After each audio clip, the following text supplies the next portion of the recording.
Bom, então hoje a gente começa o nosso assunto de estimação pontual, né?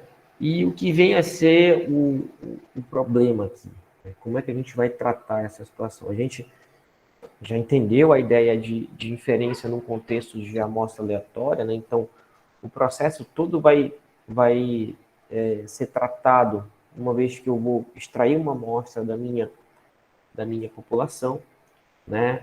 Óbvio que eu vou ter uma característica associada, né, a essa amostra aleatória. Nós vimos também no assunto anterior, né, que a gente, ao trabalhar com funções da amostra que a gente denominou de estatísticas, né, elas vão ter distribuição de probabilidade, dado que são função de variados aleatórios, né, são funções de variados aleatórios. E a gente viu também, né, que em todas as situações a gente tinha uma distribuição de probabilidade, né? Ou seja, um modelo de probabilidade por trás. Né? Esse modelo de probabilidade, essa estrutura, a gente vai estar chamando aqui de inferência paramétrica. Paramétrica é porque o meu modelo, né, é limitado a um conjunto de parâmetros. Existe, né, um tipo de inferência que é uma inferência não paramétrica. E a inferência não paramétrica, o pressuposto dela logo se diz o seguinte: eu sou flexível quanto ao número de parâmetros, eu posso colocar infinitos parâmetros se eu quiser. Assim a teoria permite. Tá? Então, inferência paramétrica é um número limitado, né, de parâmetros para a nossa modelagem. Inferência não paramétrica, né, você tem um número infinito de parâmetros que podem ser colocados. Isso em termos teóricos. É óbvio que na prática você não vai colocar infinitos parâmetros. Mas quer dizer o seguinte: você tem um problema, você pode flexibilizar o número de parâmetros que você achar que deve colocar ali. Tá? Se a gente estiver mais na frente falando de inferência paramétrica, não é muito meu forte, né? A não paramétrica, perdão, mas dá para falar um pouquinho, né? Lá na frente, se der tempo de splines ou coisa do tipo assim, se der. Se não, a gente continua com o paramétrico e depois vocês veem lá com o professor de não paramétrico. Tá? Provavelmente vai ser o meu pai. Então, aqui você tem, né, a função de densidade associada e todo o processo, gente, né, que vai ser trabalhado aqui dentro da estimação pontual, vai ser estimar esse cara aqui. Todo o processo, né, vai ser estimar esse θ. Ele é uma quantidade fixa, tá? Θ não varia, né? E ela é uma quantidade desconhecida, tá? Que a gente vai ter interesse de estimar. Então, por exemplo, né, se eu tenho uma população aqui, né, população seja qual for, eu tenho uma característica associada e eu tenho um parâmetro associado, ou seja, uma medida de resumo para essa característica aqui. Eu posso colocar aqui, por exemplo, uma média, tá? Uma média. Então, a gente viu algumas propostas, né, para estimar uma média populacional. A gente pode usar uma média Da amostra. muito bem. Então, eu venho aqui, né, eu extraio uma amostra aleatória de tamanho n e aqui eu posso fazer um cálculo amostral. Então, esse processo, né, de vindo da população e volta da população é o que a gente vai ter agora para valer. O que nós estudamos até então foi o comportamento de distribuição de probabilidade, tá, para esse conjuntinho aqui.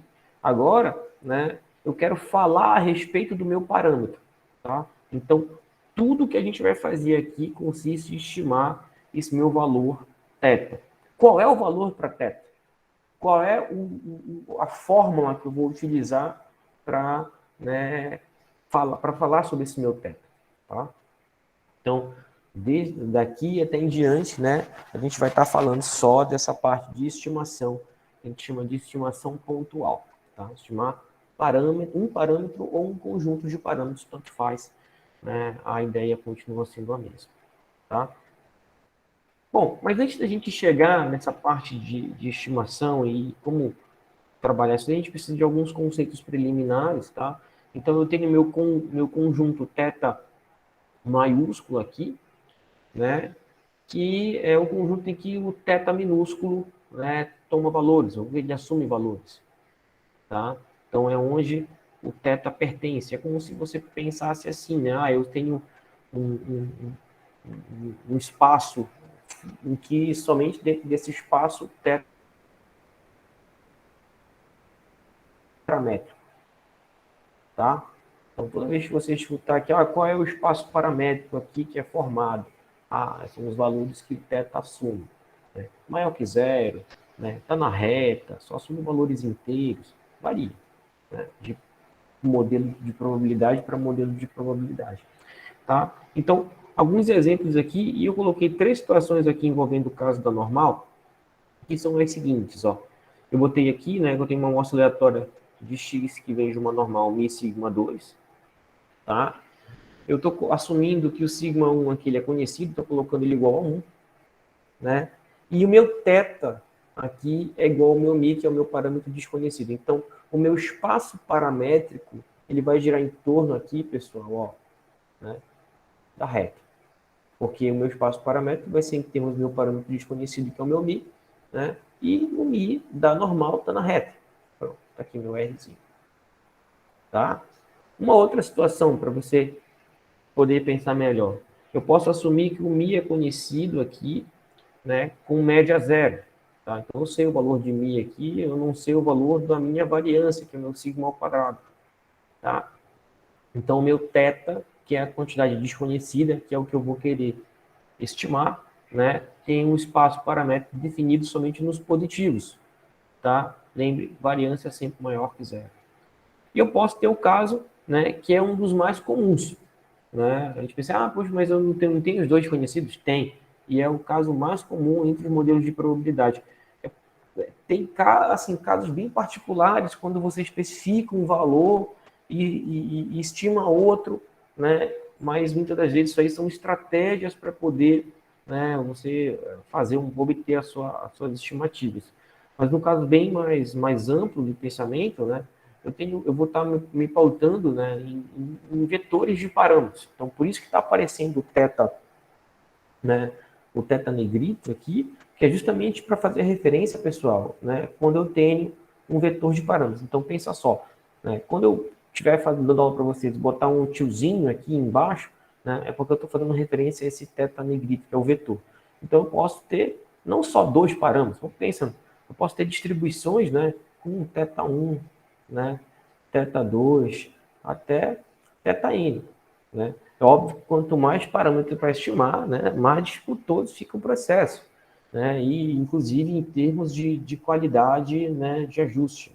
Muito parâmetro, eu preciso também de muita amostra, né? Então, é uma faca de dois gumes, né? Tem só que tomar cuidado com isso e, dependendo da situação, pode ser que melhore o resultado, pode ser até que piore. Tá? O fato de você ter muito parâmetro não quer dizer que tudo vai estar nas mil maravilhas. Tá? Então, a representação aqui, ó, eu já estou num espaço paramétrico aqui bivariado. Tá? Então, observem que eu estou na reta e estou aqui nos positivos ao mesmo tempo. Tá? Então, eu não consigo, né, eu vou ter que mudar um pouco o meu pensamento. Né? O meu espaço paramétrico ele pode ser um negócio muito mais expanso. Tá? Aqui eu estou na reta, aqui eu já estou na R2. Conseguiram enxergar isso? Tudo bem? Sim, professor. Mas se o θ pode assumir vários valores aí também, pode assumir uma função de probabilidade? Não. Aí vou voltar bem aqui, ó. É uma quantidade fixa, tá? Ele é um valor. O θ é um valor só. O mi, o sigma, é um valor só. Só que os possíveis valores entre esses que ele pode assumir, só pode assumir um, tá nessa malha aqui. Tá? Essa é a amplitude no caso, por exemplo, uma normal, esse mi aqui, ele só pode assumir valores aqui. Mas não quer dizer que esse mi vai variar. Só está dizendo o seguinte, olha, tem que ser um valor desses que estão aí. Óbvio que tu está na reta, tu pode ser qualquer um. Né? Mas tudo bem. Está nos positivos, pode ser qualquer um positivo? Pode, mas só pode ser um. Tá claro? Sim, sim. A gente vai, mais na frente, tem uma teoria, que é a teoria bayesiana, que ela fala o seguinte, né, pra gente. Esse θ, ele é desconhecido, né, esse meu parâmetro ele é desconhecido, mas a incerteza que eu tenho sobre ele, né, eu posso probabilizar. E se eu posso probabilizar, né, o que é probabilizar? É colocar uma distribuição de probabilidade para minha incerteza. Aí o que os caras fazem lá? Né? Eu vou botar uma probabilidade pro mi. Aí o cara, não, caraca, tu tá botando uma função de probabilidade, né? Uma função de probabilidade para parâmetro, o parâmetro não varia, tudo e tal. Mas isso aqui é em termos de incerteza. Talvez vocês possam ler em algum lugar aí, e depois vocês vão dizer, professor disse que o parâmetro é fixo, e eu estou vendo aqui que parâmetro é variável aleatória na Bayesiana, tudo errado. Não é isso. Não foi assim que construíram lá. Então eu já estou antecipando, né? Porque hoje a leitura é muito mais dinâmica. Vocês, em uma aula dessas aí, em um workshop desse aí de data science, e que vem sempre por aí, aparece um troço desse, e depois para não ser crucificado, tá?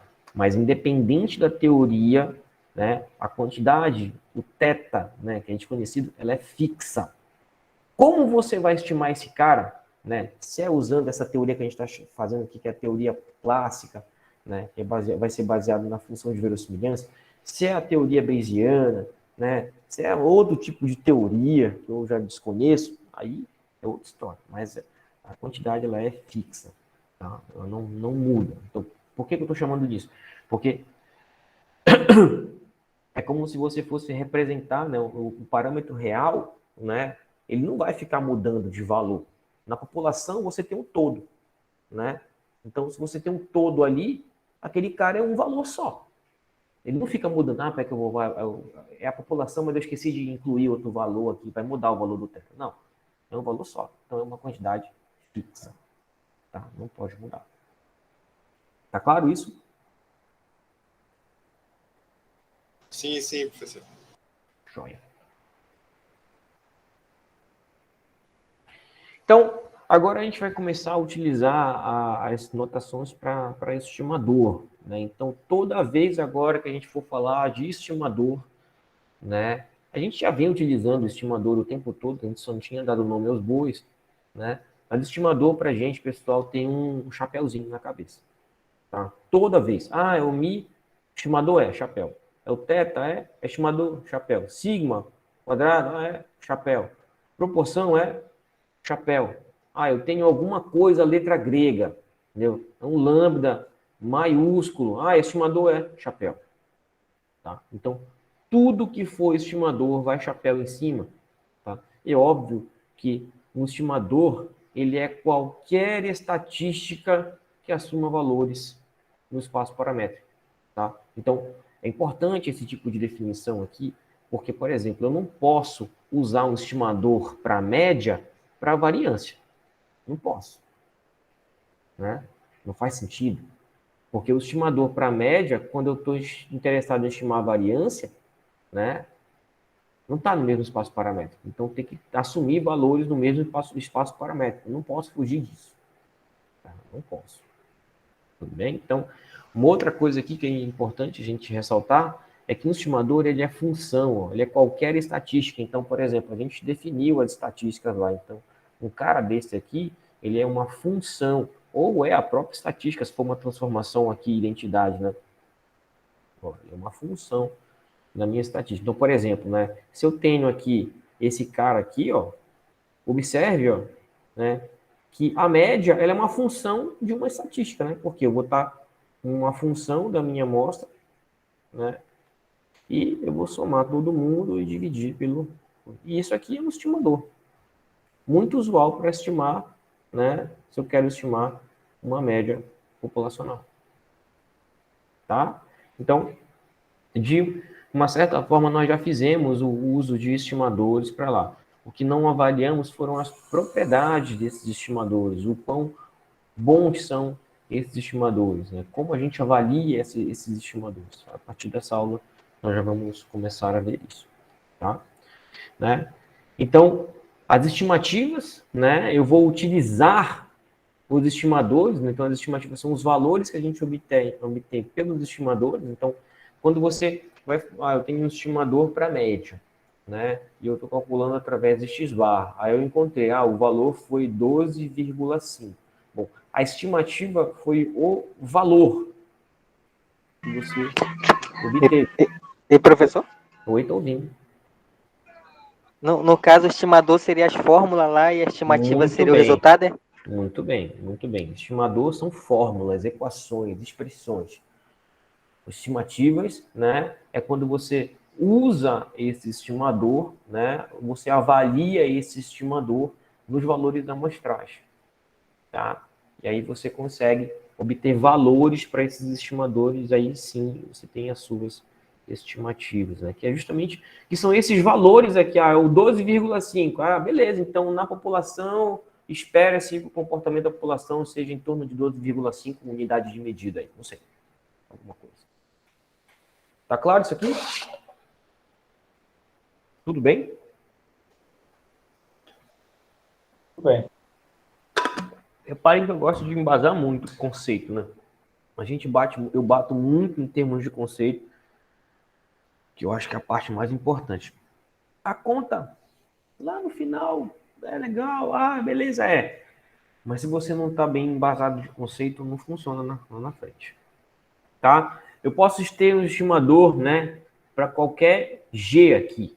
Uma função do θ, né? Então eu posso ter uma função na população do meu θ aqui, que eu queira calcular, então qualquer estatística que assume valores apenas nesse conjunto G de θ, né, é um estimador para G de θ. Pronto.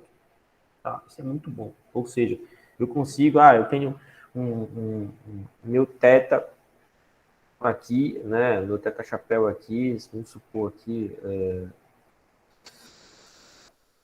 a média, tá? Em geral, eu só tendo a falar de média, é mais fácil para dizer. Então, você pode ter um estimador G de θ chapéu, né? Em que esse cara aqui, o seu G de θ, por exemplo, vamos supor que seu G de θ é x, é a média mais 1, né? Vamos supor aqui, θ mais 1 aqui, logo, né? O G de θ chapéu vai ser o x barra mais 1, tá? Tem algumas condições de regularidade aqui, né? Mas a gente vai ver mais para frente como é que isso funciona. Hoje vamos usar o estimador com máxima verossimilhança. A gente vai ver que ele é invariante a transformações, então você pode pegar qualquer função de θ para resolver que funciona, tá? Então, essa parte teórica é uma das partes que eu mais gosto, né? Me divirto bastante com isso, tá?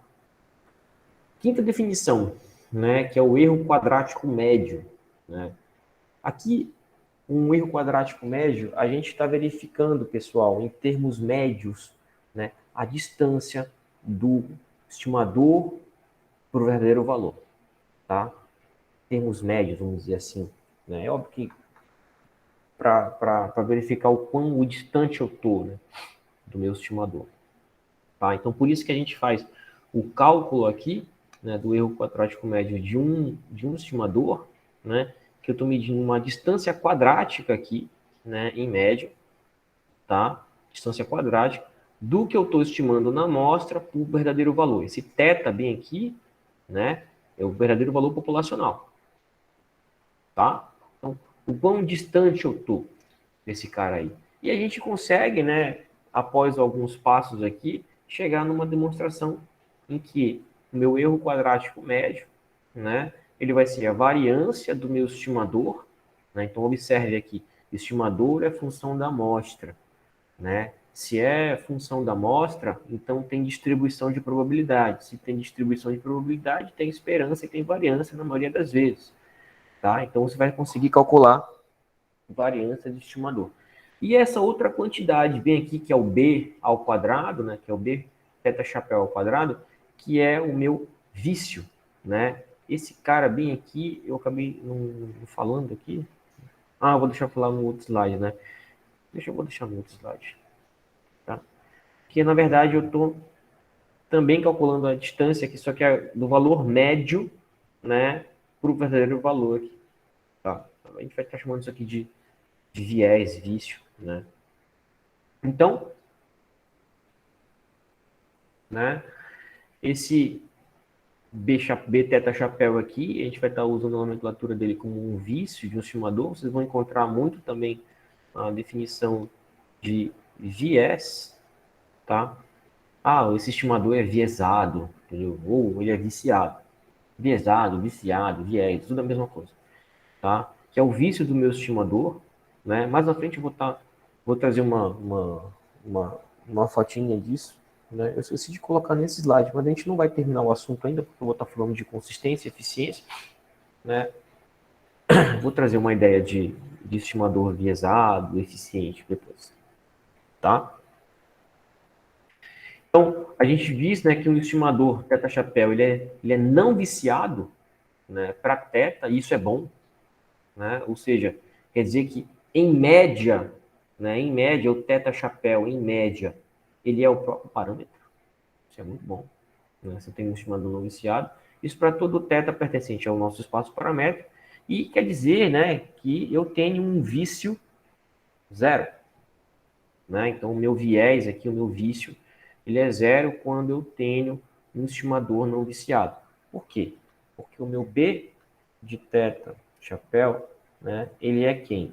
Ele é a esperança do meu estimador menos o meu teta, tá? Se esse cara aqui, a esperança do meu estimador, ele é o próprio parâmetro, então fica teta menos teta, que no caso é zero, logo o meu vício é zero, tá? Então, essa é a ideia de vício, né? Hoje, a galera que usa muito a parte de ciência de dados, né, vidrada nisso, né? Erro quadrático médio, distância, erro quadrático, distância quadrática, né? Erro, na verdade, erro médio, erro quadrático, médio, né? Tudo para medir a questão da distância do ajuste, né? O quanto você está distante do ajuste lá que você está fazendo. Então, ele é muito utilizado. Quanto menor for esse valor, melhor, né? Porque se você está com um erro quadrático bem pequenininho, então quer dizer que a distância para o seu verdadeiro valor ela é bem pequena. Diga. E, professor, esse estimador, ele resulta na estimativa, que é um número, e por isso que ele vai ter esperança? É isso? Não, porque o estimador é uma fórmula, tá? Então, teta chapéu, ele vai ser uma função de uma estatística, que é a função da amostra, né? Então, se eu tenho uma estatística aqui, então quer dizer que esse cara aqui, ele vai ter distribuição de probabilidade. Não sei qual é, mas vou ter um F aqui de função de distribuição, tá? Então, se ele tem se ele tem distribuição de probabilidade, ele tem esperança, né? E ele tem, e ele tem variância, tá? Na maioria das vezes. Tem situações que se você pega aí a variância e esperança explode, variância explode dependendo da distribuição de probabilidade, não existe. Professor, então aí Oi? ele vai ser não viciado se o parâmetro da média coincidir com o parâmetro verdadeiro, do teta-chapéu? Não. Se a esperança do estimador for igual ao parâmetro da população. Ou seja, né, em média, esse meu estimador está acertando o teto. Então, meu vício é zero, em média. Tá? A gente vai ver aqui alguns exemplos disso aqui, de vício, como calcula vício, como essas coisas. Não é difícil, não. É um negócio bem tranquilo. Vai usar conceito de probabilidade, mas é bem legal. Mas a ideia, não sei se foi, acho que foi o Dionísio que perguntou, da distribuição aqui não é por causa da estimativa, não. Óbvio que esses valores das estimativas vão variar, né? Óbvio que faz sentido variar o valor das estimativas, porque se eu pegar uma amostra diferente, eu sempre vou ter um valor da estimativa diferenciado. Mas espera-se que essa oscilação seja a menor possível, tá? E assim, tô pegando uma amostra que não é viciada, que não teve tendência na escolha, ou coisa do tipo assim, tá? Tudo bem? Tranquilo? Beleza, tranquilo. Né? Se a gente passar um limite aqui no N, né, no nosso vício, e ele foi igual a zero para todo teta, né, pertencente ao nosso espaço paramétrico, então a gente diz que esse teta ele é assintoticamente não viciado, tá? Então, é muito comum esse tipo de notação aqui, né, para essa parte de inferência, né? Se eu tenho um N grande, Aí vai aparecer muito esse comportamento que a gente diz que eu tenho um comportamento assintótico, quer dizer, para amostras grandes, né, pode ser que eu tenha uma propriedade de não vício, tá? Então, é muito comum esse tipo de situação. Quando eu tenho um N grande, o que acontece com o meu vício de estimador? Ele some, né? Ele permanece mesmo com a amostra grande, tá? Então, isso, às vezes, a gente consegue trabalhar e tentar ajeitar, tá? O quarto, né? E se é um estimador não viciado, né? Então, quer dizer que o meu erro quadrático médio é a própria variância do estimador, né? E quanto menor for a variância, melhor vai ser esse meu estimador. Então, observe, né? O estimador que apresentar um vício zero, né? Ou seja, ele é não viciado, né? E ele, mesmo sendo com uma amostra grande, tá? Né? E tem um erro quadrático, uma variância pequena, né? E consequentemente vai ter um erro quadrático médio pequeno, quer dizer que é um estimador considerado bom, tá? Tem uma série de nomes que nós vamos dar a esses estimadores, né? O estimador uniformemente, né, com menor variância, que é o de variância uniformemente mínima. Tá? Tem umas outras propriedades que a gente vai ver daqui a pouco, né, a respeito desses estimadores que dá para trabalhar em termos do EQM, né?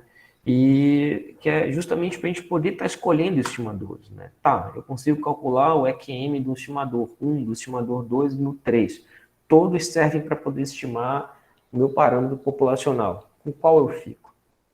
Né? Então, esse tipo de problema você vai, né, encontrar em várias situações. Tá bom? Bora ver aqui, né, uma situação de exemplo, né, que é para... Eu tenho uma variável aleatória populacional aqui, né, peguei uma amostra aleatória dessa população, e eu sei que a esperança de x é igual a μ, né, e a variância de x é igual a sigma quadrado, tá? Vamos mostrar que nesse caso aqui, né, esse estimador aqui, x barra, ele é um estimador não viciado para média populacional, tá? Vamos lá fazer isso. Então, para o item 1 aqui, né, então, o que nós sabemos aqui, né, eu sei que, deixa eu apagar isso aqui. Temos, né, que o teta chapéu, ele é x barra, né, e, né, para mostrar o não vício,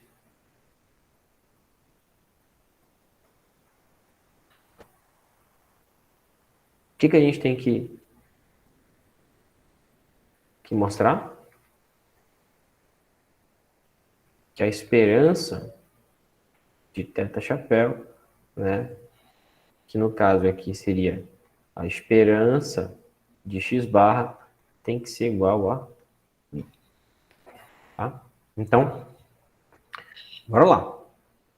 Portanto, né, assim, esperança de teta chapéu, que é igual a esperança, né, de x barra, aqui a gente vai abrir essas contas, tá? Então, você vai ter somatório de xi com i indo de 1 até n, né, sobre n. Como é que fica isso daqui?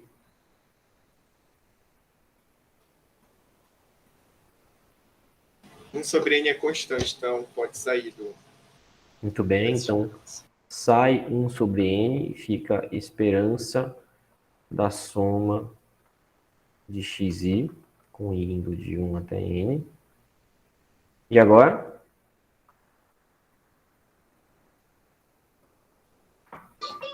Soma das esperanças aí, pô. Muito bem, né? E eu só posso dizer que eu tenho soma das esperanças aqui, né? Por propriedade da esperança. Então, é 1 sobre n, soma com i, partindo de 1 até n, esperança de xi, tá? Sabemos, né? Sabemos que a esperança de x, né? Que a esperança de x ela é igual a mi. Então, como eu tenho uma amostra aleatória, para todo xi a esperança vai ser mi. Logo, né, esperança de θ chapéu, né, que é igual a esperança de x barra, isso aqui vai ser 1 sobre n, somatório, né, com n partido de 1 até n, de mi. E eu estou somando esse mi quantas vezes? N vezes. Então, vai ser n vezes mi sobre n, tchau, tchau. Esse cara aqui é mi. Tudo bem, pessoal? Portanto,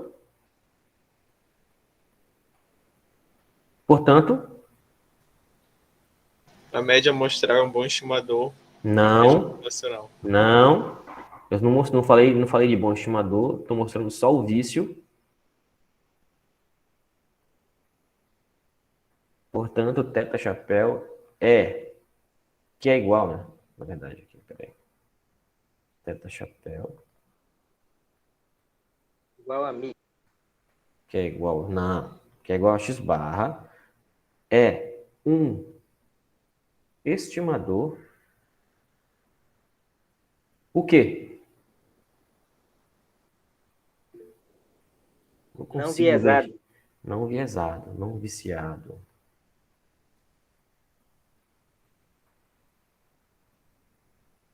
Para quem?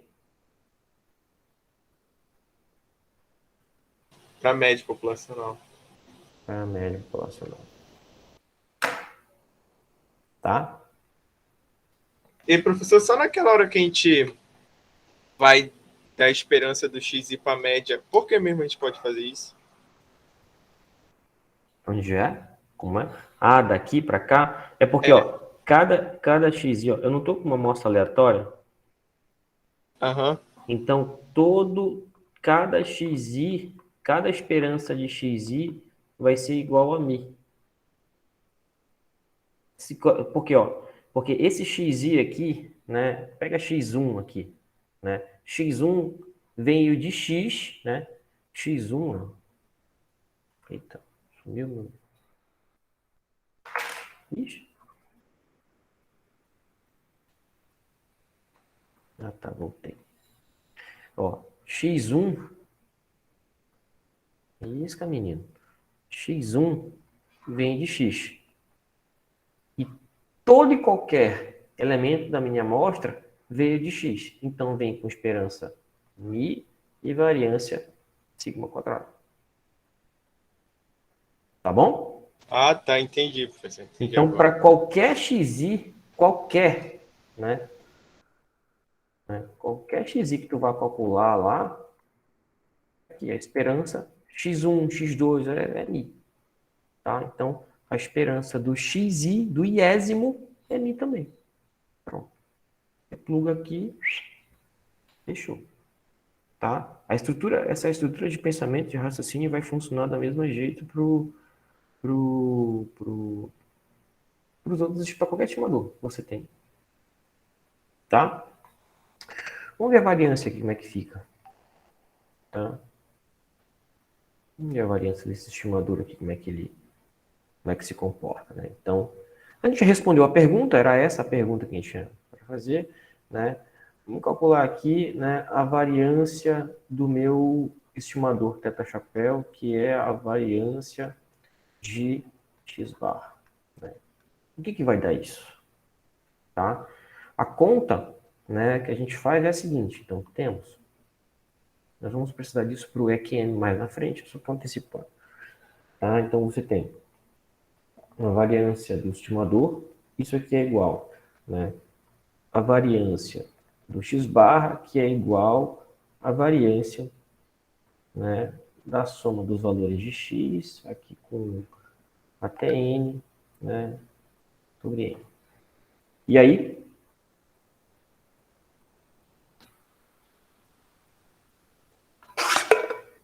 variância, Agora esse 1 sobre n sai, isso aqui é ao quadrado.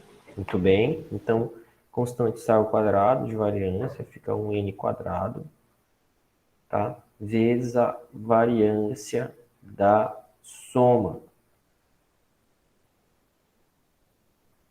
tá? Variância da soma.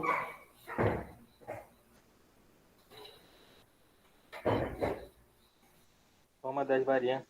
Posso fazer isso sempre? Só quando for independente. Muito bem, tá? Então, 1 sobre n quadrado vai ser soma das variâncias. Aí a variância i, tá? Variância i. Qual é a variância para cada um dos estimadores aqui, ó? Nós vimos, ó. Para cada um dos elementos amostrais, ó. Tá? É sigma 2, tá? Logo, isso aqui vai ser, né, 1 sobre n quadrado, n vezes... antecipei demais. Né? Vai ficar soma sigma ao quadrado, tá? Essa soma, né, eu estou somando essa quantidade fixa n vezes, então vai ficar como resultado 1 sobre n quadrado vezes n sigma ao quadrado, cancelar esse n com um n daqui de baixo, tá? Então, observe, é a mesma situação, ó, né? É a mesma situação. O que nós temos aqui? Lá da nossa média amostral, quando a gente assume distribuição normal, eu nem falei de distribuição normal aqui, ó, né? Esperança de x barra mi e variância de x barra é igual, ó, a sigma quadrado sobre n. E eu nem falei sobre distribuição normal, eu só comentei no exercício que a gente ia ter uma média mi e uma variância sigma quadrado, tá? Mas os resultados se encaixam. Então, a gente já consegue mostrar que se eu utilizar, né, o meu estimador aqui, né, média amostral, para estimar minha média populacional, eu já tenho um não vício.